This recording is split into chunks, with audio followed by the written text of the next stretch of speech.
muraho cyane neza mwese.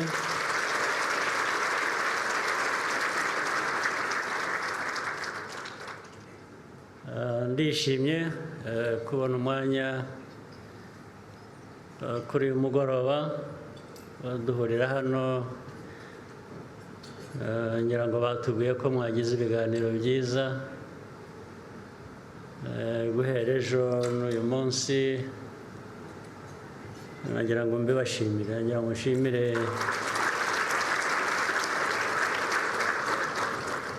Unity Club, mwese abayigize n'abayishyigikiye, ariko cyane cyane bishingiye ku gitekerezo cyayo, igitekerezo cyubaka.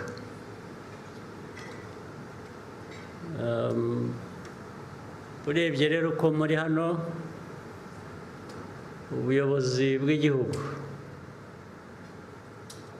bwose buri hano, niba ko turi aha harimo ukora imirimo ye isanzwe, yageraho akumva ko hari abandi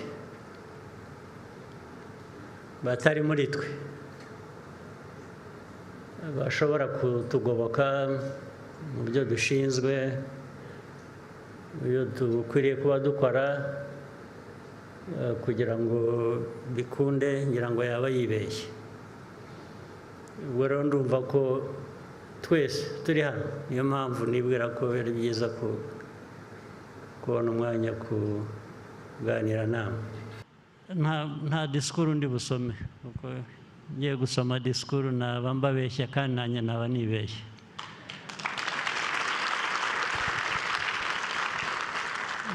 Reka tukigire ikiganiro nk'uko na mbere hose bambwiye ko mwagize ibiganiro bitandukanye guhera ejo.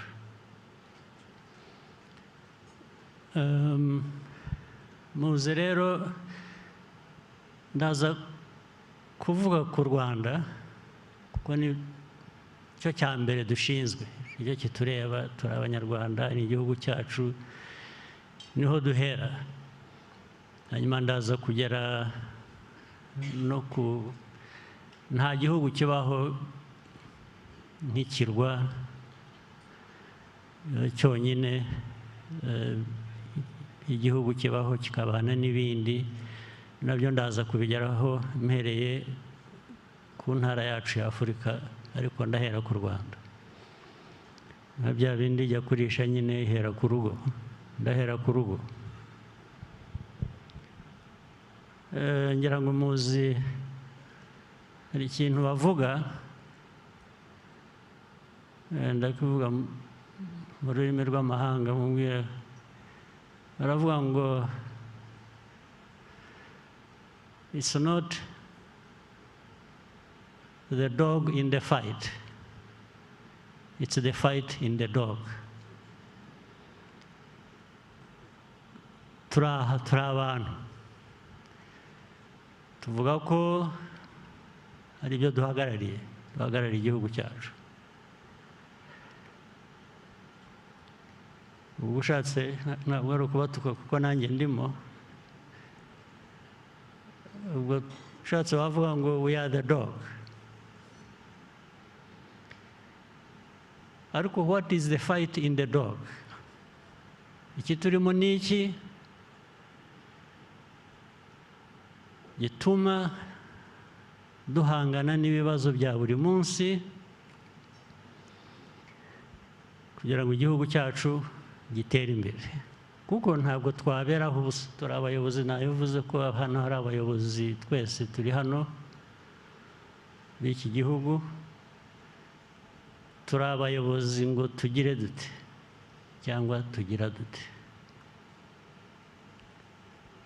Ariko nagira ngo nibutse ko ibi byose mvuga ndabihera ku byangombwa bya ndi Umunyarwanda, igitekerezo ngenga, cyo kubaho kwacu. Mushaka kubaho? Mushaka kubaho mute? Ari ukubaho mwarihebye, muri aho muzi ko hari abandi bazabagoboka, ndetse muzarebe iteka niyo tuvuga buri muntu gukora ikintu akavuga ngo ngiye kugerageza. Kugerageza ni nk'aho wavuze ko bigoye, ugiye kwitanga, wavuze gusa ugiye kubikora.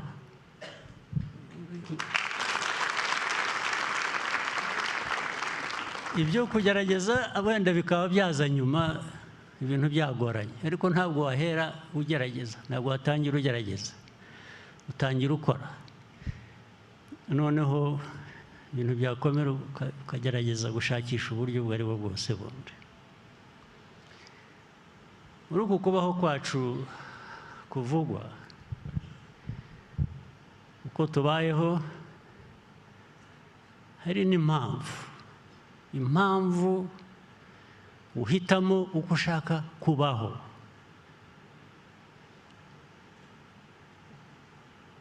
Ntabwo impamvu yawe yaba gukesha kubaho kwawe ubuzima cyangwa imibereho y'abandi, ngo uhora bateze amaso ko aribo bagomba kukubeshaho. Ariko bibaye n'ibyo, kuki utakwibaza se, kuki wowe wabatega amaso ngo ubeho, ubwo kuki batagutega amaso ariko ngo babeho? Cyangwa kuki buri wese atereba undi ngo amusangemo igishobora kumubeshaho, ariko nawe abikorera uwo nguwo cyangwa abandi? U Rwanda rwacu aho ruvuye, aho rugeze rwose, navuga ko bishingiye kuri mwebwe muri hano, ndetse n'Abanyarwanda muyobora nabo babigiramo uruhare, ibyo nta gushidikanya. Ariko iteka kugira ngo ibintu bigende neza kurusha, wajya wibaza utari ku jyewe giti cyanjye, uruhare rwanjye ruruhe, umusanzu wanjye ni uwuhe? Ntibibe ko ugendera gusa mu bandi ngo tubigezeho. Twabigezeho koko, twabigezeho ni twese, ariko ukareba ko utagendera ku bandi gusa, ahubwo nawe koko ubarimo, ufite uruhare, utanga umusanzu wawe. Ibyo ni ngombwa, nta kuntu wabica iruhande. Ariko mpereye aho ku Rwanda rwacu, ku buzima bwacu, ku mateka yacu, reka nyashyire muri rusange duhuriyeho n'abandi. Hari ikintu mpora nibaza, mbazwa buri munsi, nanjye mbaza abandi, ariko ntigisobanuke neza. Bigatuma rero umuntu ashobora kureba ngo burya muri ibyo byose dufitanye isano n'abandi, no mu mibereho yaba ishobora kuba itanashimishije cyane nk'uko bikwiye, kandi bishoboka ko byaba byiza ku buryo bukwiye. Ibyo mvuga ni iki? Uko twese turi hano, abantu bafite ubushobozi butandukanye ndetse no gushishoza bitandukanye. Ibyo ubundi ni byiza iyo bihuye, iyo bihujwe muri ubwo buryo butandukanye, bituma twese twatera imbere. Ariko rero ihurizo riri hano.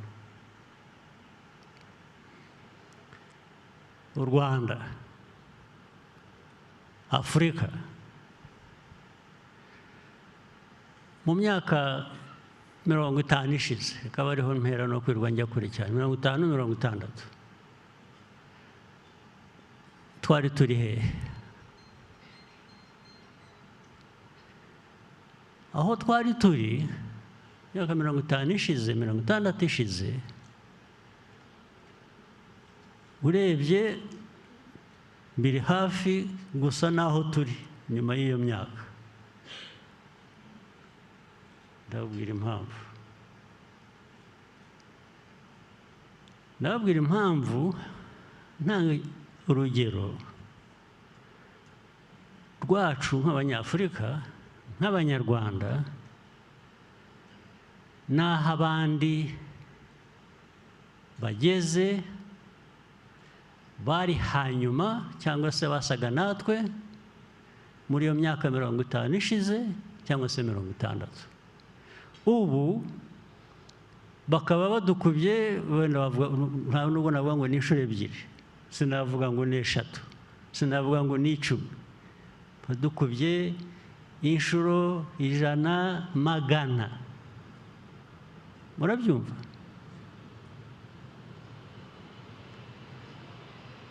Ikibazo rero, ikibazo cyacu kibikiye. Ikibazo cyacu kibikiye cyatuma abo twari kumwe, abo twari ku rugero rumwe, myaka 50 ishize, 60, batera imbere inshuro 100 zirenze twe turaho. Kandi ndetse wareba hirya no hino ugasanga ntabwo turaho gusa, ahubwo abantu baranezerewe rwose, baratekanye, ndetse wanavuga ibintu bimureba by'inenge mukaba mwabipfa, mukaba mwarwana. Kuvuga ngo niho bamwe batangira ngo racist, ngo abane racist.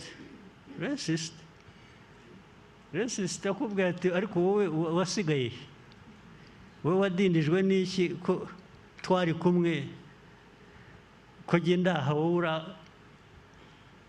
wumva ufite aho impamvu yatuma urakara ngo bakuvuze.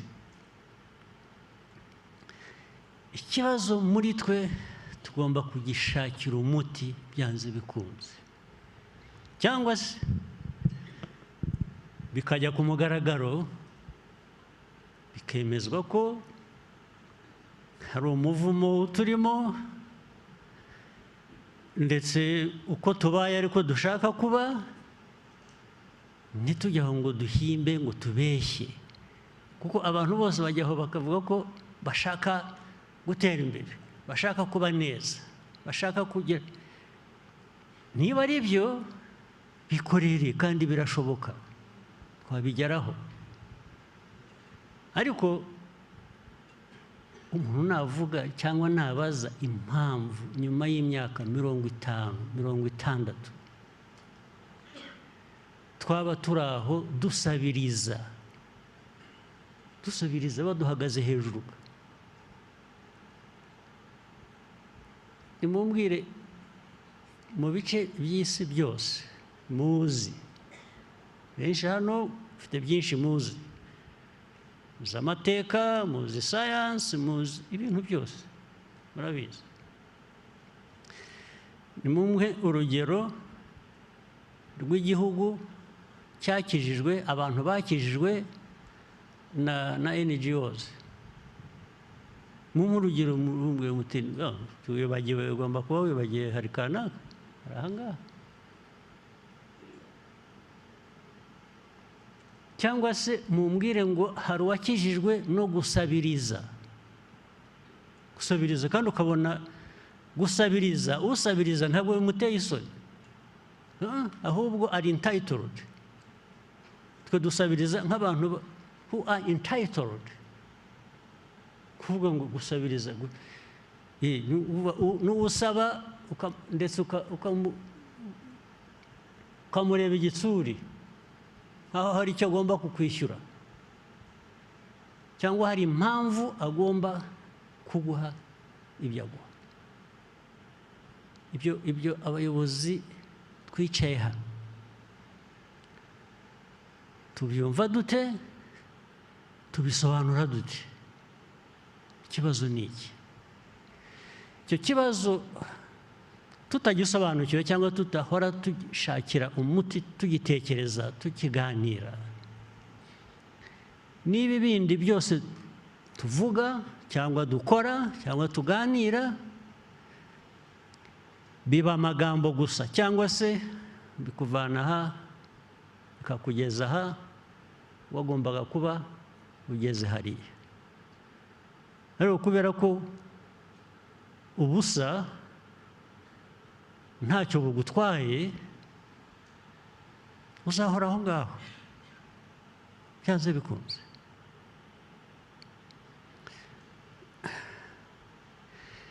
rero umuti wabyo ntabwo muraza kumfasha namwe mumfashe ku buryo butandukanye ubwa mbere mumbwira atari ko wowe uravuga ibiki ko tutanabyumva ibibazo byawe wumva ufite mu mutwe ko tutabifite munyereke impamvu rwose ndabakurikira ndabumva ndajya mu nzira yanyu cyangwa se mubwiye mutari ko impamvu ni iyi ngiyi ariko nabwo ndaza kongera nkubaza ikindi kibazo impamvu niba muyizi ariyo ngiyo mushobora kuba muvuga yaba impamvu imyaka 50 imyaka 60 gute igahora ari impamvu buri gihe cyose utabona aho bizagarukira yashoboka gute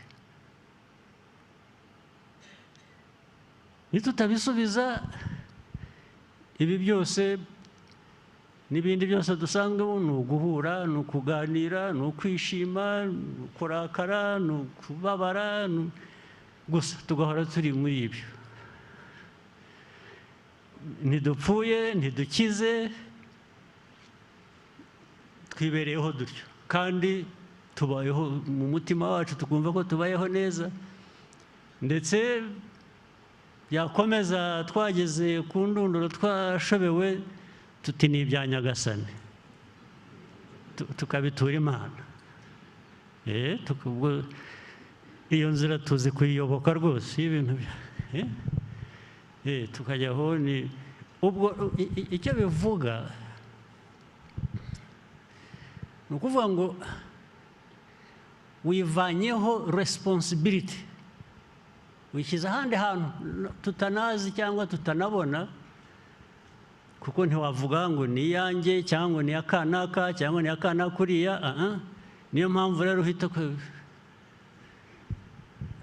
kuri twe rero dufite iby'umwihariko nk'abanyarwanda ni Nahimana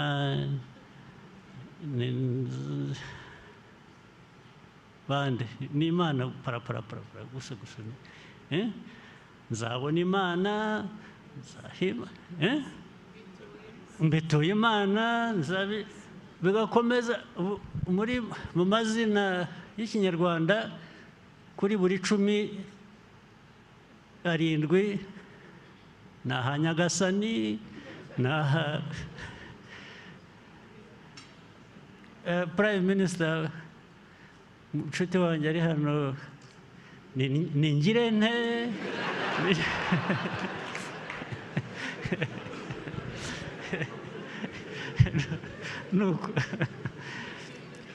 ibyo hari ubwo bibwira ngo byabaye kera cyagihe abantu batarajijuka neza.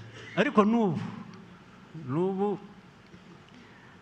umwana wawe aravuka ukamwita nzagirane, nzakugirane, cyangwa nkuragije Imana, cyangwa burya ibyo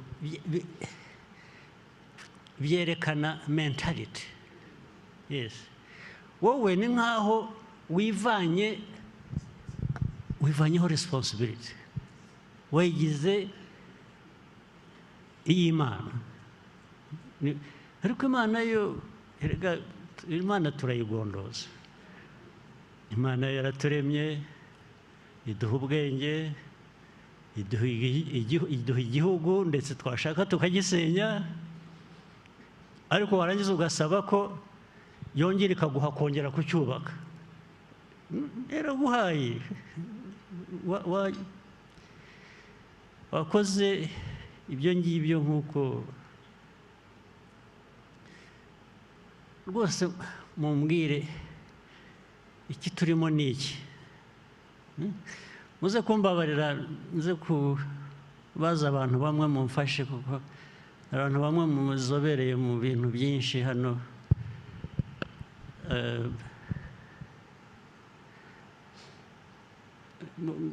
Kugira ngo tugire ikiganiro cyihuta tuze kubigira bigufi, ariko reka mpere kuri Olivier.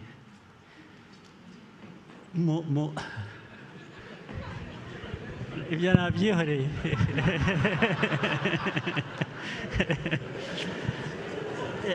Yashatse aho abihungira, ariko ndamwihoreye.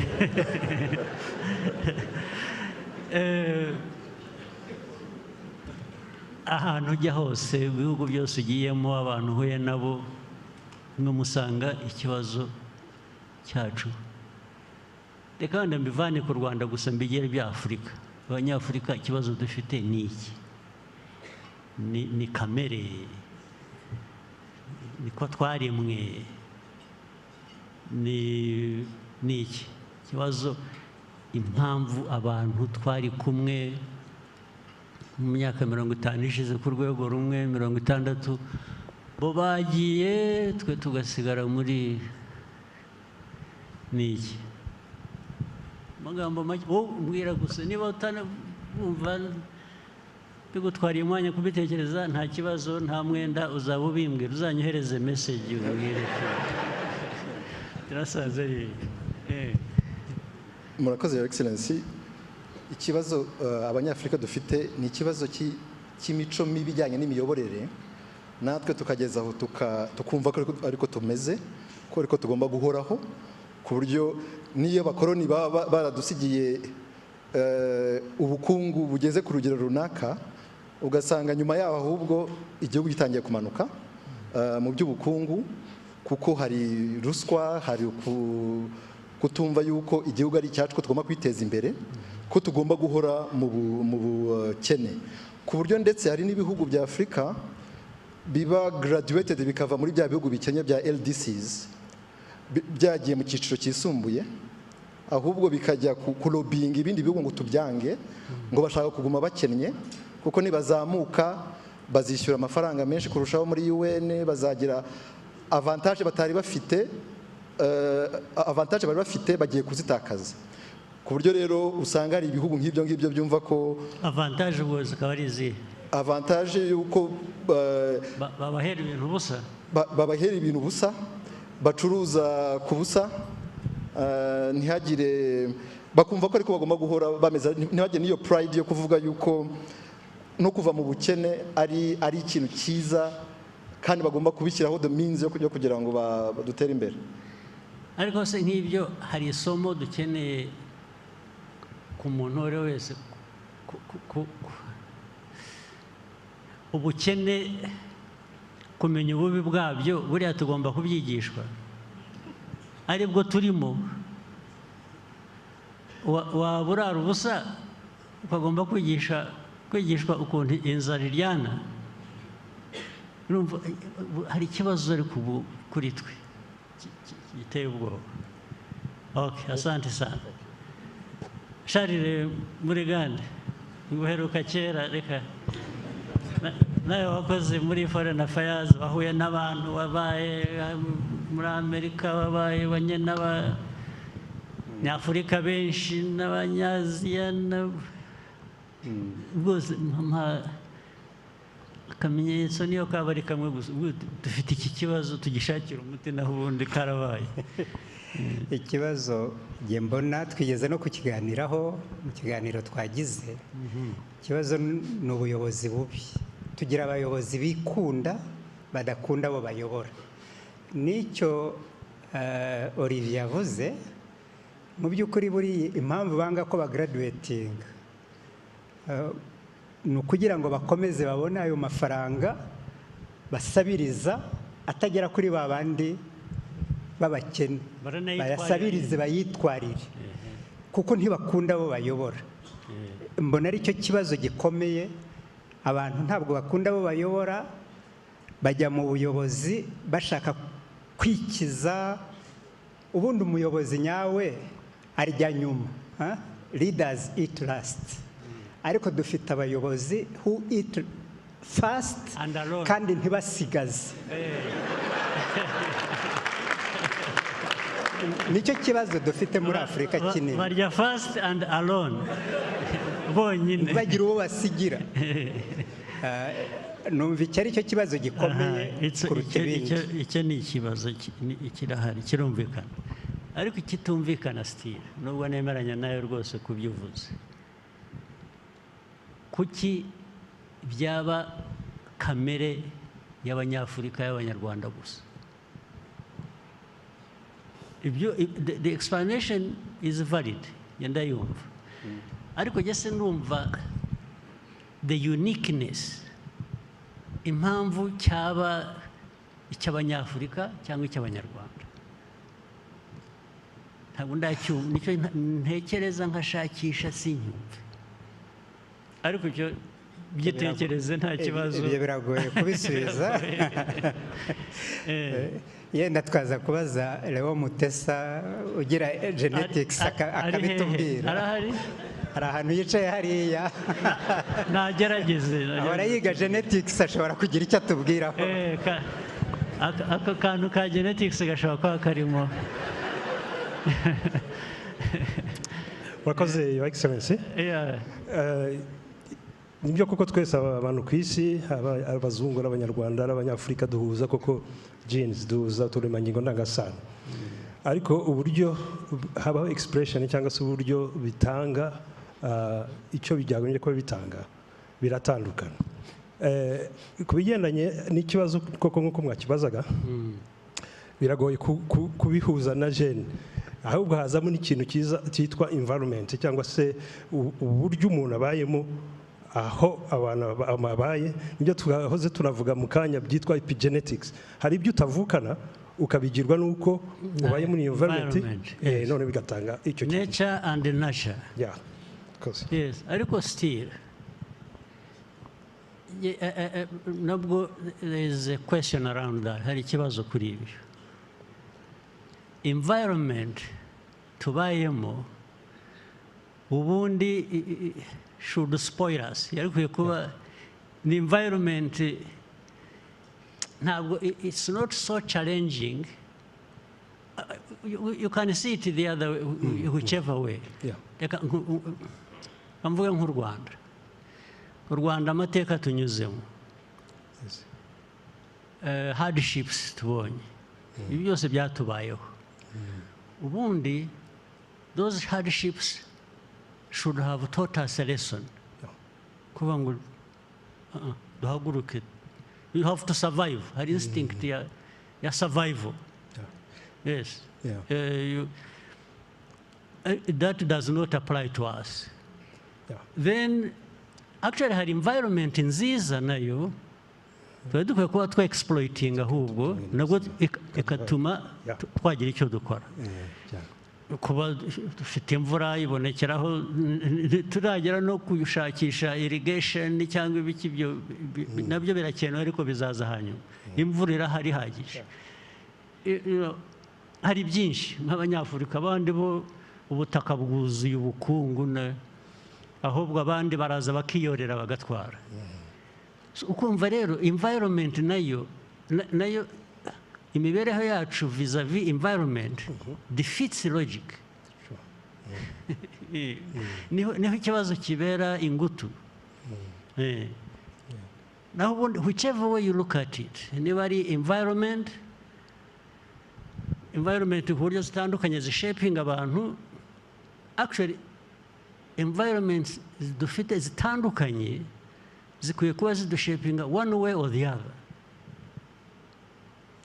In fact, nitwe dufite choices nyinshi zo guhitamo, ibintu byo guhitamo byinshi kurusha n'abandi, ariko nabyo turanga tukabinanira. Ni ikibazo ibya genes tubishyira iruhande iby'iki, ariko harimo ka doze kabyo nako. I don't want to rule it out. That's a discussion for another time. Ndacyashakisha imyumvire ni iyihe. Hari abanyamadini bari hano badufasha, abapasitori hano cyangwa abapadiri cyangwa dufashe tuvungurireho n'agake nibura waba ufite. Ikibazo cyacu kibaye cy'amasengesho gusa. Twisengere tutegereze icyo Imana izaduha, nuko murakoze nyakubahwa Perezida wa Repubulika. Gusenga ni byiza ariko bijyana no gukora. Ikibazo rero mbona kiri muri Afurika utabona muri Aziya cyangwa ahandi, mbona ari uko abakoloni batwambuye tugize icyo twari cyo, natwe turabyemera. Icyo gihe rero nibo banyumvishije ko ntari umuntu wuzuye nkabyemera, nzajya mu bitekerezo bye antekerereze, amfatire ingamba, nkora ibyo ashaka, ninshaka gukora byanjye bavuge ko bituzuye nanjye mbyemere. Nabyo ni byo nyine, nibyo rwose. Ariko twemerera iki? Nicyo ntarumva jewe. Twemera dute? Kandi tukemera twese, kuko turatandukanye. Ibyo navugaga, turi abantu batandukanye bafite ubushobozi butandukanye, bafite imyumvire. Ubundi iyo tubihuje bikwiye kutuviramo igisubizo cy'ibintu bimwe. Twese twahurira ku kwemera uko batwangije gute, twabihuriraho dute? Rwose mumbwire, twabihuriraho dute ku buryo tubyemera? Baraturimbuye, baratwishe, turemera. Okay, nabyo bifiteho bishingiye. Sinzi, asante sana, sinzi niba hari undi wadufasha. Inde ariko ikindi rero navuze kudufasha, navuze ukuntu dutandukanye, niba ari n'amadini dufite atandukanye, niba ari uburezi, education bitandukanye, kandi birimo ibintu bundi bizima. Ariko hari n'ikindi ntakwiye kwibagirwa, hanyuma nkaguha ijambo. Ubu bisigaye ari abakuru, abasaza nkatwe, ari abato, nabo ugasanga ni inzira imwe. Ibyo byo ni ibiki? Ubundi twahoze tugira ngo urubyiruko ruje rwo rurabitunganya, barangiza ubu noneho hagiyemo n'ibindi ntumenye rwose noneho n'icyo ari cyo. Dufashe. Murakoze nyakubahwa Perezida. Akeka ko ikibazo kiriho koko, ariko umuzi wacyo ni uko hari uko abantu badushatse bakanatugira natwe tukabyemera. Yes, ariko aho niho ntarumva. Numva rero Ubyemerera aho iki? ngaho kugira ngo ari Nsengimana ari jye kwanza n'uwasenze Imana arasa nkanjye utanayisenze. So byose ikibazo cyabaye iki? Ikibazo ni uko tutemeye ibya mbere y'uko batugira, kuko ntabwo twahoze tumeze dutyo. Twese twanyoye,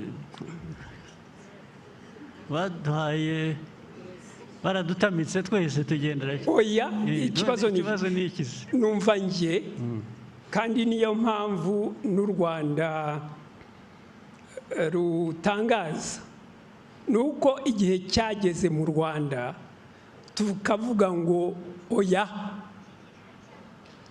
dufite n'ibyo se ndabyemera. Yego, wenda ntibiragera mu icumi abavuga ngo ya ni 3. ariko niyo nzira. Ariko kubera iki? Erega iyo nzira hari impamvu. Impamvu za mbere ni uko twibwira yuko bariya hari ibyo bafite baturusha kandi tudashobora kugeraho. Urabigira ikintu kiri aho kiri complicated ngo batugira cyangwa twibwira. No, ni mwebwe nyine. Sobanura, wowe urinda kubyemerera iki? Aho rero numva nge dufite imbaraga ubundi, buri muntu, ariko noneho igihugu n'abaturage b'igihugu bishyizemo imbaraga bafite n'ubundi, bakavuga ngo ibyo ndabyanze. Bishyizemo imbaraga, iyo ni theory. Ndavuga bate. So let's talk about how and ni ukuhaguruka ukarwanya bya bindi. Ni uguhaguruka ukabirwanya. Noneho ukiyemeza yuko n'ubundi ntawe wakugira, ugomba kwigira. Ugomba kwigira kuko bigomba gutwara imyaka ingahe kugira ngo tubyumve? Ubundi bigomba kwihuta. Iyo wabyumvise birihuta. Okay. Dr. Biruta, wadufasha? Give us your take on that. Murakoze, Your Excellency. Ntabwo nzi neza niba ngiye kubafasha, kuko kuva mwatangira iki kiganiro nakomeje kuzenguruka ndeba Afurika, ahubwo nkabona ko nyuma y'imyaka 60, 70, n'uyu munsi turacyavuga ngo abakoloni batugize ibi n'ibi. Ndetse ukabona n'ibihugu bimwe wenda bitasigaranye ibibazo nk'ibyo twagize mu Rwanda, abakoloni badusigiye by'amacakubiri n'ibindi, ahubwo uyu munsi ukabona barimo baraganayo. Barimo barajyayo rwose. Ingero ni nyinshi, ntabwo zavuba aha ngaha, ntabwo nakwirirwa mvuga ibihugu aha ngaha, wenda twagarukira ku Rwanda. Ariko urabona ibihugu 1, 2, 3 bigenda bigana muri za nzira zo gusenya n'ibyo bari bamaze kugeraho, n'ibyo bagombye kuba barubakiye mu myaka 60, 70. Ibiriya bya environment Dr. Mutesa yavugaga nabyo ntabwo bifata, kubera ko ibindi bihugu byanyuze mu nzira cyangwa se byari bikennye nk'ibyacu nk'uko mwabivugaga, nabyo byari bifite environment yabyo igomba kuba itari inoroshye, ariko byabivuyemo bigera aho byigeze. Ikibazo gikomeye rero mbona ni imyumvire dufite, tugomba guhindura, tukumva ko niba tuvuga igihugu ni icyacu, nta n'undi ufite responsibility yo kuzakemura ibibazo byacyo, ni twebwe. Ikindi cya kabiri, abandi inzira banyuzemo turanayizi, ubu ngubu hari byinshi tutagomba guhimba, ariko icyo kintu cyo kwiyumvisha ko ibibazo dufite nitwe tugomba kubikemura, ibihugu tuvuga ni ibyacu, u Rwanda ni urwacu, kandi tukifitemo ubushobozi bwo kuba twaruvana aho turi uyu munsi tukarugeza ahandi aho twifuza. ngira ngo inzira yo twarayitangiye, wenda ntitwihuta nk'uko bikwiye, ariko ngira ngo tugomba kwiyemeza. Ahari wenda nihagira ibihugu kimwe bibiri bitangira kugana iyo nzira, wenda bizakurura n'ibindi bizi. Ariko ikibazo si uko twaremwe, ikibazo si environment tubamo, ahubwo wenda yaba ituma iroroshye ku buryo itatwihutisha gukemura ibibazo. Ikibazo ni twebwe, ni imyumvire, ntabwo tuzakomeza. Muri make ni amayobera. Turacyashakisha, ntabwo turabyumva. Asante. Ariko reka kuvuga ubuyobozi nibyo. Abayobozi nyine inshingano bafite ni uguhora bashakisha uko ayo mayobera yagenda asobanuka akagira ikivamo. Ariko dufite ikintu ndaza kubabwiramo stories zimwe na zimwe, nubwo turi benshi cyane, ariko ngira ngo biraguma hano, wenda ntibizajya bijya hanze.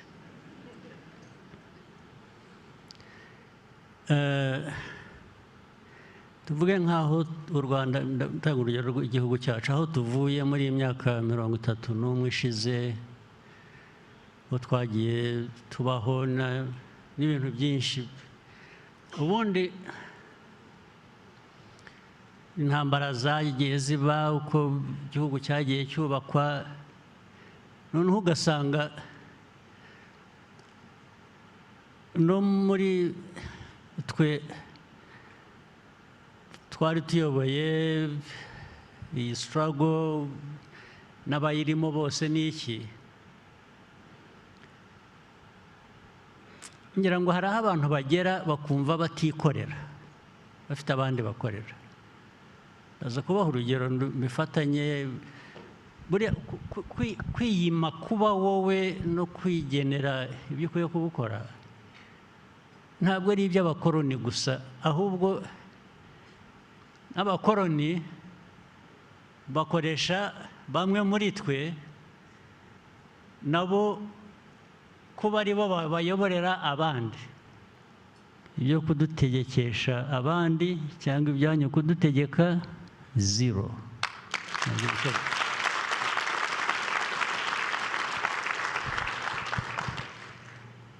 Now, ibyo rero ntabwo ari ibintu ukora umunsi umwe ngo ubundi wibagirwe cyangwa bigomba kujya mu buzima bwacu, mu mibereho yacu, uko dukora ibyo tugomba gukora. Ntabwo ari ibyo kwibagirwa, ntabwo bavuga ngo nari nibagiwe.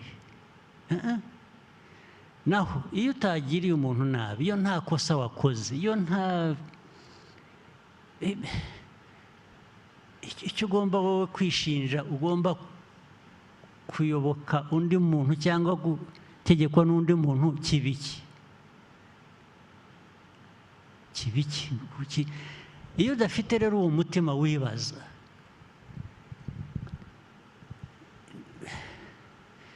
your subconscious mind, your mind,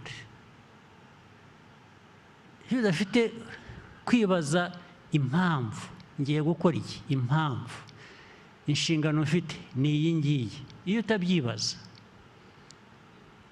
rero, abanyafurika cyangwa abanyarwanda banza dufite icyo kibazo, turagifite pe, ku buryo ndetse icyo dushinzwe tukwiye kuba dukora twebwe bigeraho bigasa nk'aho hari undi utegereje wabikora atari wowe. Ariko wategereza, wagira ute, bigufiteho ingaruka byanze bikunze. Niho nahereye mvuga, wenda ingaruka zimwe kuri twe ntabwo zitubangamiye nk'uko abandi zibabangamiye, ariko mpora nibaza ubwo busumbane bw'abantu twebwe nk'u Rwanda, noneho no hagati yacu rero ariko uzi ko aya mateka y'u Rwanda tunyuzemo yacu nabwo ntabwo twigeze twibaza ariko turakorera ndi urasenya urica hanyuma uzabibazwa ninde ingaruka ibiyande ariko tukajyaho gusa ugasa n'uhumirije ugashyira igitambaro ku maso tukagenda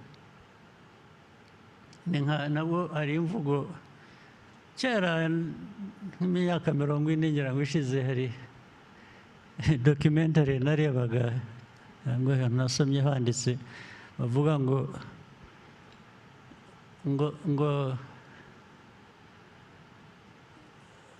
don't worry about where you are going so long as you are on the way.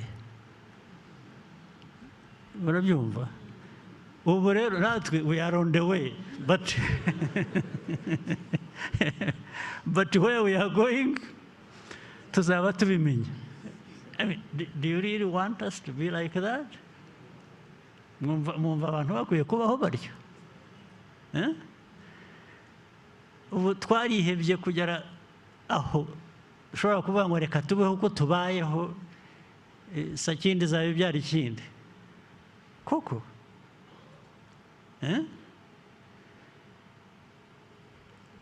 niyo mpamvu nk'abayobozi cyangwa iyo bitarimo ugasanga society igiye mu tuntu turi trivial utuntu ninde uriya ninde yavuze iki yamvuze iki bikajya muri ibyo bikajya no mu system bikajya no mu miyoborere bikajya aho kujya ku substance ishikaba yamvuze yanyifurije nabi yagize atya ibintu byose tukabisoma.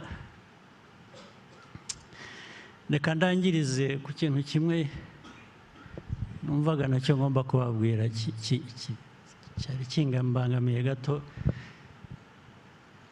ariko cyerekana ukuntu pettiness kugira mu mutwe hatekereza hayoborwa n'utuntu dutoya gusa birandeba personally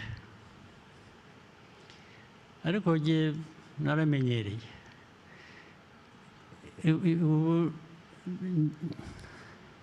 ndi immune ku mijugujugu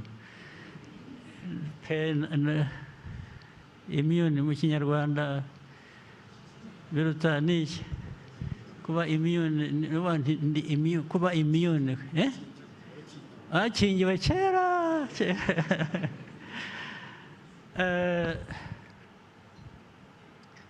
ejo bundi nabonye ibintu bya za social media n'iki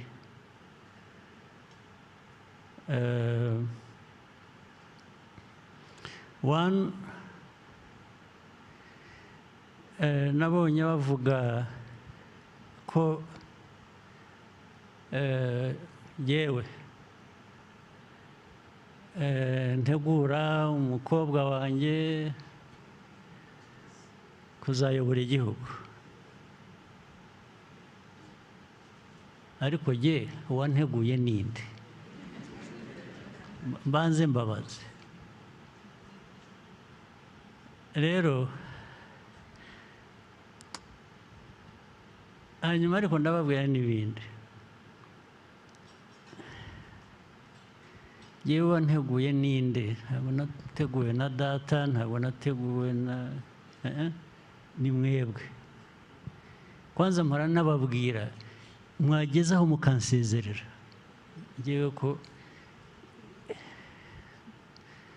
nanjye ariko singiye kuvuga ngo nanjye nkaba nkamwe oya ntabwo nzaba nkamwe ndabyanze rwose ibyo ngibyo ntabwo nzaba nkamwe nzabaho uko ndiho uko nshaka ni kuba kubi kube kubi ni kuba kwiza, ubwo nibiba bibi nzabyishyura, niba byiza nzabyishyura. So ibyo ariko nabitwaye layitiri, ariko kubera ko bindeba ndavuga nti reka nzabikoreho komenti gusa mu bantu mbe mbirangije. Ariko ikindi hari igihe ari umuryango wanjye, ari abana banjye, ni abanyarwanda nk'abandi,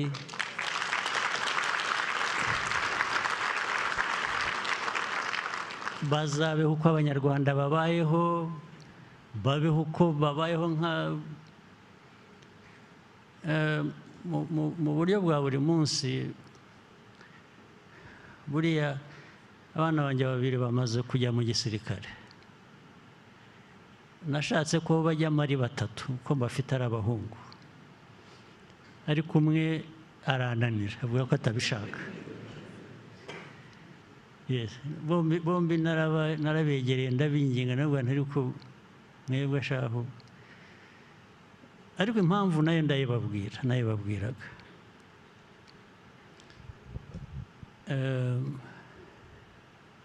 Mbaganirira amateka y'ibintu twanyuzemo n'abandi bose bakiri batoya n'iki gihugu cyacu, ntabwo ariko mwebwe uruhare rwanyu ruzaba uruhe, maze nkahora nibuka hari amateka nibuka y'umubyeyi umwe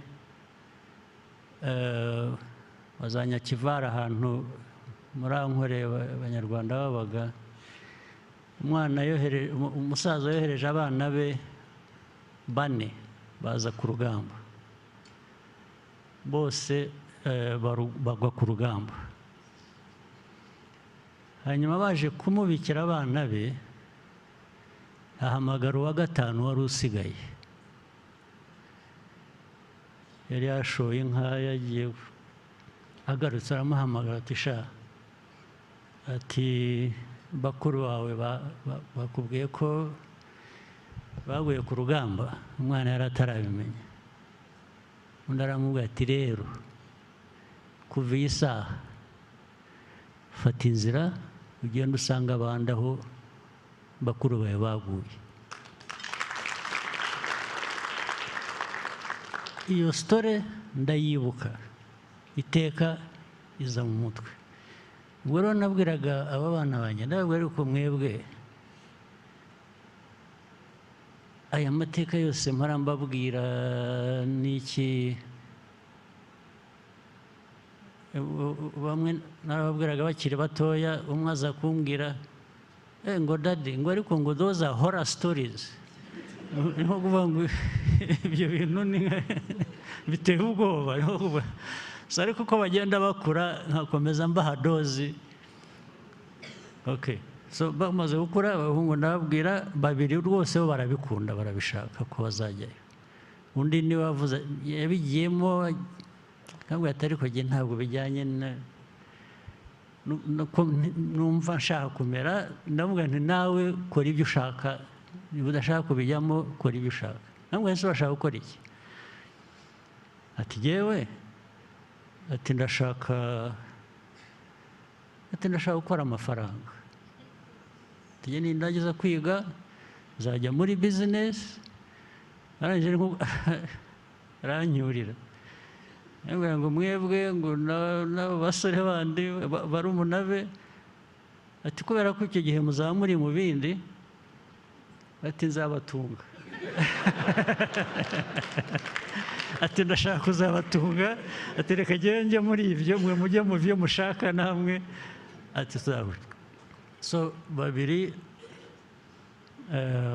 bajya mu gisirikare, ndetse nabanje kubabuza, ndababwira ngo babanze bige, bari barangije degree ya mbere, babwira ngo bakore masters, hanyuma muzabone. Baravuga ngo ya mureka babanze bajye bakiri bato, twabwiwe ko mu gisirikare habamo no kwiga bati dushobora gukorera izo masters mu gisirikare, ndabemerera kandi numvise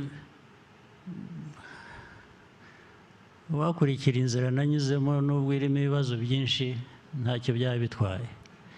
So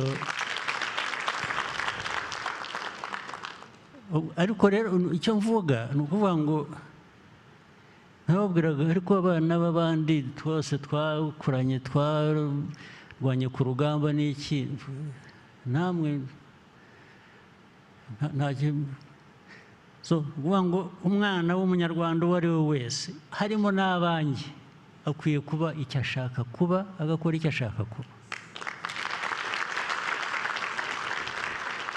Icyo mvuga rero ni uko uwo mukobwa ngo uzagira perezida, ntabwo nagira umuntu perezida, ntibibaho, ntabwo byakunda, wenda nawe ntanabishaka. Ibyo ubwo ni politiki iri aho ikwiye kujya muri puberi gusa, nta handi yajya. So nagira ngo ngende soza mbabwira ko dukwiye kuba dufite politiki ifite purpose, ifite vision, ifite commitment, ariko n'abantu batubonamo, natwe tubonanamo, nka kureba nkabonamo ukandeba ukayimbonamo, bikareka byo kuba kubeshyana naho bigera. Intambara zindi za buri munsi ndizera ko Nduhungirehe yaba yazibabwiye ibya Kongo hakurya aha n'iby'iki, ntabwo wabibanyuriyemo. Hari icyo utavuze nababwira, hari icyo wumva wasize inyuma nabanyuriramo.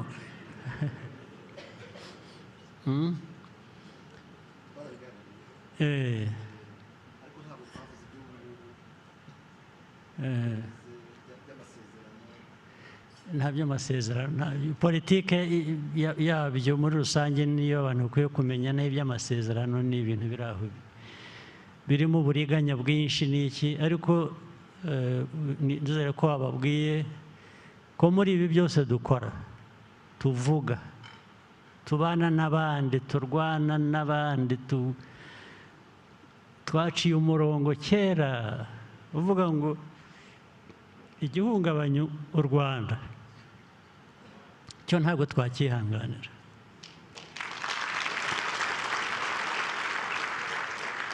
U Rwanda, ubuzima bwacu ko dushaka kubaho, is something we shall live for or die for. So there are no two ways about it. Ibindi reka nzabivuga ubundi, muzongere mugire indi nama vuba bidatinze cyane. Murakoze cyane rero, muramuke.